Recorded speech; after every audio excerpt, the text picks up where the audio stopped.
సన్నాటాపూర్ అనే ఒక ఊరు ఉండేది. ఆ ఊర్లో రసీలా, జామూన్ అనే ఇద్దరు అక్క చెల్లెళ్ళు ఉండేవారు. వాళ్ల నాన్న కుందన్ కొబ్బరి బొండాల వ్యవసాయం చేసేవాడు. ప్రతిరోజులాగే ఈ రోజు కూడా రసీలా, జామూన్ ఇద్దరు తమ తండ్రి కోసం పొలం దగ్గరికి భోజనం తీసుకుని వెళ్తారు. వచ్చారా అమ్మా? ఈరోజు మీరు స్కూల్లో ఏమేమి నేర్చుకున్నారో చెప్పండి. నాన్న, ఈరోజు నాకు స్కూల్లో మంత్రశక్తికి సంబంధించిన ఒక పుస్తకం దొరికింది. మంత్రశక్తి పుస్తకమా? అవునన్నా, దాంట్లో దెయ్యాలు, భూతాల గురించి రాసుంది. జామున్, నువ్వు ఆ పుస్తకాన్ని వెంటనే ఎక్కడైనా పడేయ్. అలాంటి పుస్తకాలు మనం చదవకూడదు. చదివితే నువ్వు భయపడతావమ్మా. నాన్న, నది పక్కన ఉన్న ఊళ్ళో నుండి మాయా అనే అబ్బాయి మా స్కూల్కి చదువుకునేందుకు వస్తాడు. అతని తల్లి పెద్ద మాంత్రికురాలని అందరూ చెప్తూ ఉంటారు. ఈ విషయం నిజమేనా నాన్న? మీకు ఆ అబ్బాయి గురించి ఏమైనా తెలుసా? ఆ అబ్బాయి గురించి నాకెలా తెలుస్తుంది చెప్పు? అసలు ఆ అబ్బాయి గురించి నువ్వు నన్నెందుకు అడుగుతున్నావు? నాన్న, స్కూల్లో ఆ అబ్బాయి మమ్మల్ని బాగా ఏడిపిస్తాడు. మా క్లాస్లోని మిగతా వాళ్ళని కూడా ఏడిపిస్తాడు. అందరూ అతన్ని చూసి భయపడతారు. మీరిద్దరూ ఆ అబ్బాయి నుండి దూరంగా ఉండండి. అతను మిమ్మల్ని ఏమైనా అన్నా కూడా అస్సలు పట్టించుకోకండి. ఎలాగూ ఈ ఏడాదితో మీ స్కూల్ చదువు కూడా అయిపోతుంది. తర్వాత అతని దారిలో అతను వెళతాడు, మీ దారిలో మీరు వెళతారు. మరుసటి రోజు రసీలా, జామూన్ ఇద్దరూ స్కూల్కి బయలుదేరగానే చాలా పెద్ద వర్షం కురవడం మొదలవుతుంది. ఈ రోజు మనం స్కూల్కు వెళ్ళటం అవసరం అంటావా? ఇంత వర్షంలో ఎవరూ స్కూల్కి వస్తారని నాకు అనిపించటం లేదు. రాధా మేడం ఈరోజు మనల్ని ప్రత్యేకంగా రమ్మని చెప్పింది. ఎందుకంటే స్కూల్కి నడుస్తూ బయలుదేరతారు. అందరూ అప్పుడే రాత్రి అయిపోయిందని అనుకునేంతగా ఆకాశం నిండా మేఘాలు మొత్తం కమ్ముకుంటాయి. రసీలా, జామూన్ ఇద్దరూ తమ క్లాస్ రూంలోకి వెళ్లి చూస్తే ఒక్కసారిగా భయపడిపోతారు. మాయ మెడకి ఉరి వేసుకుని ఫ్యాన్కి వేళ్లాడుతూ ఉంటాడు. అతని జీప్ బయట పార్క్ చేసి ఉంటుంది. రసీలా, జమూన్, మీరు భయపడ్డారు కదా? మీరు ఎంత పిరికివాళ్ళో! ఈ ట్రిక్ నేను మా అమ్మ దగ్గర నేర్చుకున్నాను. మీరిద్దరూ స్కూల్ యానివర్సరీ ఫంక్షన్లో డాన్స్ చేస్తున్నారని విన్నాను. రండి, ఇప్పుడు మీరిద్దరూ నాకు డాన్స్ చేసి చూపించండి. ఈరోజు స్కూల్లో కూడా ఎవ్వరూ లేరు. లేదు, ఇప్పుడు మాకు డాన్స్ చేయాలని లేదు. ఏంటి, మీరు డాన్స్ చెయ్యరా? మాయా రెండు భయంకరమైన కాకులను సృష్టించి రసీలా, జామూన్ల మీదకి వదులుతాడు. ఆ కాకులు కావ్ కావ్ అని అరుస్తూ రసీలా, జామూన్ల వెంట పడతాయి.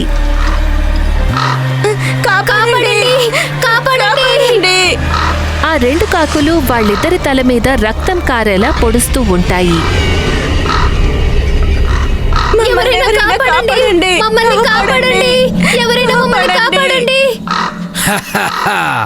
ఈ రోజు స్కూల్లో ఎవరూ లేరు. అప్పుడే రాధా మేడం అక్కడికి వస్తుంది. ఏంటి మాయా, ఎందుకు ఇదంతా చేస్తున్నావు? రసీలా, జామూన్లు ఏడుస్తూ జరిగిందంతా రాధా మేడంకి చెప్తారు. మేడం కోపంతో మాయాని రెండు చెంపలు వాయిస్తుంది. ఇంకోసారి ఇలాంటి పిచ్చి పని చేశావంటే స్కూల్ నుంచి బయటికి పంపించేస్తాను. రసీలా, జమూన్, కంప్లైంట్ చేసి నన్ను కొట్టిస్తారా? మీ అంతు చూస్తాను, చూడండి. మరోవైపు కుందన్ తన పొలంలో కొబ్బరి చెట్లు లెక్క పెడుతుంటాడు.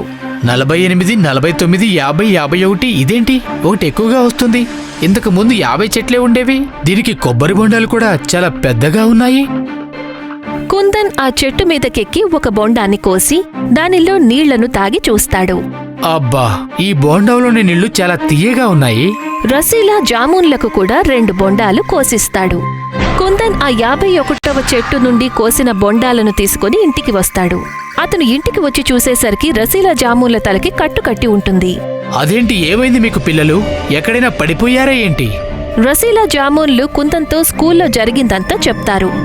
చూడమ్మా, ఎవరితోనూ గొడవలు పెట్టుకోవడం మనకి మంచిది కాదు. జరిగిందేదో జరిగిపోయింది. తీసుకోండి, ఈ కొబ్బరి బొండాలు తాగి తర్వాత బాగా రెస్ట్ తీసుకోండి. రసీలా, జామూన్లు ఆ బొండాలలోని నీళ్లు తాగుతారు. అర్ధరాత్రి అయ్యాక రసీలా నిద్రపోతూ ఉండగా హఠాత్తుగా ఎవరో ఆమె మీద ఒక కొబ్బరి బొండాం వేస్తారు. రసీలా వెంటనే భయపడి లేచి కూర్చుంటుంది. ఎవరది? అక్కడ ఎవరున్నారు? నీ మరణం. జామూన్ రసీలా గొంతు నలుపుతూ ఉంటుంది. నాన్న, నన్ను కాపాడు. ఇది రసీలా గొంతులాగా ఉందే. కుందన్ పరిగెత్తుకుంటూ గదిలోకి వెళ్తాడు. వెళ్లి చూసేసరికి రసీలా తలకిందులుగా భూమిలోకి నడుంభాగం వరకు దిగిపోయి ఉంటుంది. ఆమె కాళ్లు మాత్రమే కుందన్కి కనిపిస్తుంటాయి. జామూన్ ఉరి వేసుకుని ఫ్యాన్కి వేళ్లాడుతూ ఉంటుంది. వింటున్నావా కుందన్? నువ్వు రసీలాని భూమిలోంచి బయటికి తీయి. అయ్యో, నా ఇద్దరు కూతుళ్ళకి ఇలా ఎందుకు జరిగింది? కుందన్ అతి కష్టం మీద రసీలాని భూమిలో నుండి బయటికి తీస్తాడు. దేవుడి దయ వల్ల నువ్వు బతికే ఉన్నావు. మరోవైపు జామున్ ఇంట్లో నుండి బయటికి వచ్చి పారిపోతూ ఉంటుంది. కుందన్ ఆమె వెనక పరిగెడుతూ ఉంటాడు. జామున్, ఆగమ్మా, ఎక్కడికి పారిపోతున్నావు నువ్వు? నాకు రక్తం కావాలి, నాకు రక్తం కావాలి. ఆ దారిలో ఒక కుక్కపిల్ల వెళ్తూ ఉంటుంది. జామున్ ఆ కుక్కపిల్ల మెడ మీద తన పళ్లతో కొరికి దాని రక్తం తాగేస్తుంది. ఆ కుక్కపిల్ల రక్తం తాగాక జామున్ కొబ్బరి తోట వైపు పరిగెడుతుంది. జామున్, నువ్వెక్కడికి వెళ్తున్నావు? జామున్, ఆగు, నా మాట విను. జామున్ పొలంలోని 51వ చెట్టు దగ్గరికి చేరుకుని దాన్ని ఎక్కి కొబ్బరి బొండాలను కోస్తూ ఒక్కొక్కటిగా కుందన్ పైకి విసురుతుంది. తీసుకో కుందన్, బోండాలన్నీ తాగు. తర్వాత నాకు డాన్స్ చేసి చూపించు. ఇంట్లో ఉన్న రసీలా స్పృహలోకి వస్తుంది. తప్పకుండా ఇదంతా మాయా అతని తల్లి కలిసి చేస్తున్న పని అనుకుంటాను. రసీలా మంత్రశక్తి పుస్తకం కోసం వెతుకుతుంది. ఈ పుస్తకం ఏమైపోయింది? నేను ఇక్కడే పెట్టాను కదా. చివరికి ఆ పుస్తకం డస్ట్బిన్లో రసీలాకు దొరుకుతుంది. వెంటనే ఆ పుస్తకం తీసి చదువుతుంది. దెయ్యాలు కొబ్బరి బొండల ప్రభావం తగ్గించడానికి ఆ కొబ్బరి చెట్టును పీకి బయట పారేయాలి. వెంటనే రసీలా పరిగెత్తుకుంటూ తమ పొలం దగ్గరికి చేరుకుంటుంది.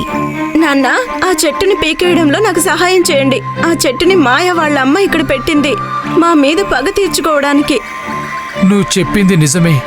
ఈరోజు మధ్యాహ్నం ఒక స్త్రీ మన పొలంలోకి వెళ్ళడం నేను చూశాను, కానీ ఆ విషయం నేను అంతగా పట్టించుకోలేదు.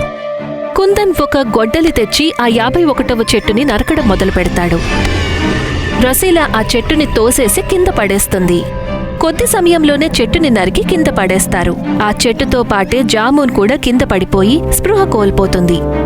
జామూన్ రసీలా ముఖం మీద కొన్ని నీళ్లు చల్లి స్పృహలోకి వచ్చేలా చేస్తుంది.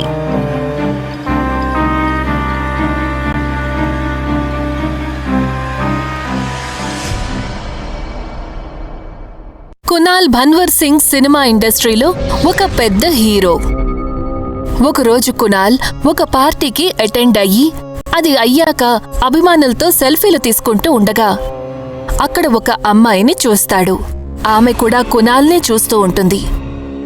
కునాల్ చూపు ప్రియ మీద పడుతుంది. ఆమెను అలా చూస్తూ ఉండిపోతాడు. ప్రియ చాలా అందంగా ఉంటుంది. కునాల్ ప్రియ దగ్గరికి వెళ్తాడు. హాయ్, మీకు కూడా సెల్ఫీ తీసుకోవాలని ఉందా? అప్పుడే కునాల్ మేనేజర్ ప్రకాష్ అక్కడికి వస్తాడు. సార్, లేట్ అవుతుంది, వెళ్దామా? కాసేపట్లో బయలుదేరదాం, మీరు కూర్చోండి. అబ్బే అదేం లేదు. నేను చెప్పేది ఏంటంటే అది నాకు మిమ్మల్ని కలవాలనే ఉండేది. నేను మీకు చాలా పెద్ద అభిమానిని. నా పేరు ప్రియా ఘోష్. Thank you. మీరు కూడా సినిమా ఇండస్ట్రీలోనే పనిచేస్తున్నారా? నేను ఒక సపోర్టింగ్ యాక్ట్రెస్ని. 6 నెలల కిందటే ముంబైకి వచ్చాను. కునాల్ ప్రియ మాటల్లో పడిపోతారు. వాళ్లకి ఎంత టైం గడిచిందో కూడా తెలీదు. వెళ్లే ముందు కునాల్ ప్రియకి తన నంబర్ ఇచ్చి వెళ్తాడు. ఫోన్ చేయి, నేను ఎదురు చూస్తూ ఉంటాను. కునాల్ అక్కడి నుంచి వెళ్లిపోతాడు. ప్రియ చాలా సంతోషపడుతుంది. కునాల్ ప్రియ ఇద్దరూ తరచుగా ఫోన్లో మాట్లాడుకుంటూ ఉంటారు. ఇద్దరి మధ్య దూరం తగ్గి ఒకరికొకరు చాలా దగ్గరవుతారు. ప్రియా కొద్ది రోజుల్లోనే కునాల్ ఇంటికి మారిపోతుంది. ఒకరోజు కునాల్ ప్రియా దగ్గరికి వస్తాడు. ఆమె ముందు మోకాళ్ల మీద కూర్చుంటాడు. ప్రియా, నేను ఎంతగానో ప్రేమిస్తున్నాను. నువ్వు ఓకే అంటే మనం పెళ్లి చేసుకుందాం. ఇంకా ఎదురు చూడడం నా వల్ల కాదు ప్రియా. అది అప్పుడే ఎందుకు కునాల్? ఇంకా నా కెరీర్ కూడా సెటిల్ అవ్వలేదు. నాకు సినిమా హీరోయిన్ అవ్వాలనుంది, గొప్ప పేరు తెచ్చుకోవాలనుంది. నీలాగా ఒక పెద్ద స్టార్ అవ్వాలని అనుకుంటున్నాను. ఓ, ఇంత చిన్న విషయమా? సరే అయితే నేను రేపే ఒక ప్రొడ్యూసర్కి పరిచయం చేస్తాను. అయితే మరి మనం ఈ అకేషన్ లో సెలబ్రేట్ చేసుకుందాం. ఇది తీసుకో, మాక్టైల్ కలిపి తెచ్చాను నీకోసం స్పెషల్ గా. ప్రియా కొద్ది రోజుల్లోనే చాలా బిజీ అయిపోతుంది. నెల రోజుల తర్వాత కునాల్ ఆత్మహత్య చేసుకున్నాడన్న వార్త తెలుస్తుంది. కొద్ది రోజుల తర్వాత కునాల్ లాయర్ ప్రియా దగ్గరికి వస్తాడు. ప్రియా మేడం, కునాల్ తన మొత్తం ఆస్తిని మీ పేరు మీద రాశాడు. ఇక్కడ మీ సంతకం కావాలి. నాకు ఏ ఆస్తి వద్దు సార్. నాకు నా కునాల్ని తెచ్చివ్వండి. అన్ని కష్టాలు ఉన్నాయన్న విషయం నాకెందుకు చెప్పలేదో తెలియటం లేదు. పాపం ఆత్మహత్య చేసుకున్నాడు. నేను ఒక మంచి గర్ల్ ఫ్రెండ్ ని కాలేకపోయాను. మీరు ధైర్యంగా ఉండండి. ఈ ప్రాపర్టీ పేపర్స్ మీద సంతకం పెట్టండి. అప్పుడే కిటికీలో నుండి కునాల్ ఆత్మ ప్రియా లాయర్లు కూర్చొని మాట్లాడుకోవడం చూస్తుంది. దాని కళ్ళు ఎర్రగా ఉంటాయి. కళ్ళ కింద పెద్ద పెద్ద నల్లటి చారలుంటాయి. గొంతు మీద గుండ్రటి గుర్తులుంటాయి. ప్రియా పేపర్స్ మీద సంతకం చేయబోతూ ఉండగా పెన్నులోని ఇంక్ మొత్తం లీక్ అవ్వడం మొదలు పెడుతుంది. మొత్తం పేపర్ల మీద కారుతుంది. అయ్యో, ఈ పేపర్స్ పాడైపోయాయే. నేను మరో సెట్ తయారు చేసుకుని వస్తాను. ప్రియా ముఖంలో రంగులు మారిపోతాయి. ఎవరో ప్రియా ఇంటి తలుపు తడతారు. ప్రియా తలుపు తెరిచేసరికి అక్కడ ఒక మనిషి ఉంటాడు. ప్రియా అతన్ని హత్తుకుంటుంది. రేపటికల్లా పేపర్స్ మీద సంతకాలైపోతాయి. ఆ తర్వాత కునాల్ ఆస్తి మొత్తం నాదైపోతుంది ప్రకాష్. మనం శ్రీమంతులం అయిపోతాం. కునాల్కి డ్రగ్స్ ఇచ్చి చంపాలనుకున్న మన ప్లాన్ సక్సెస్ అయింది. ఇక ఇప్పుడు మన ఇద్దరం అతని డబ్బుతో హాయిగా మన జీవితాల్ని ఎంజాయ్ చేయొచ్చు. వాళ్ళిద్దరూ ప్రియా గదిలోకి వస్తారు. ఒకరినొకరు హత్తుకుంటారు. అప్పుడే వాళ్ళకి ఒక ఉరితాడు వేళ్లాడుతూ కనిపిస్తుంది. కునాల్ శవం బెడ్ మీద కనిపిస్తుంది. వాళ్ళిద్దరూ భయపడి వణికిపోతారు.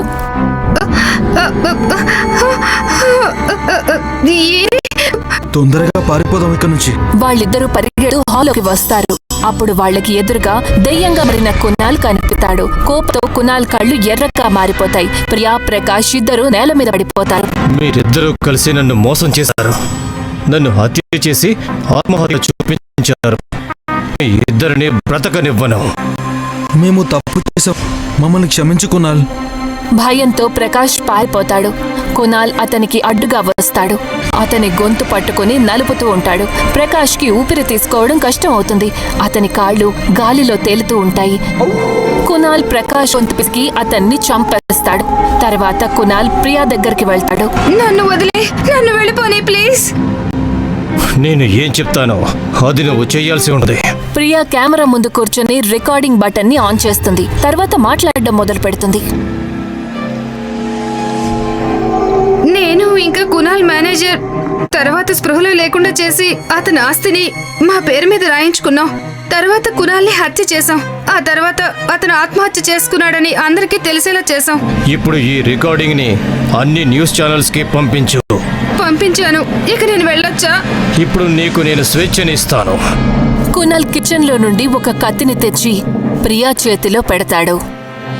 తర్వాత ప్రియని హిప్నటైజ్ చేసి వశపరుచుకుంటాడు. తర్వాత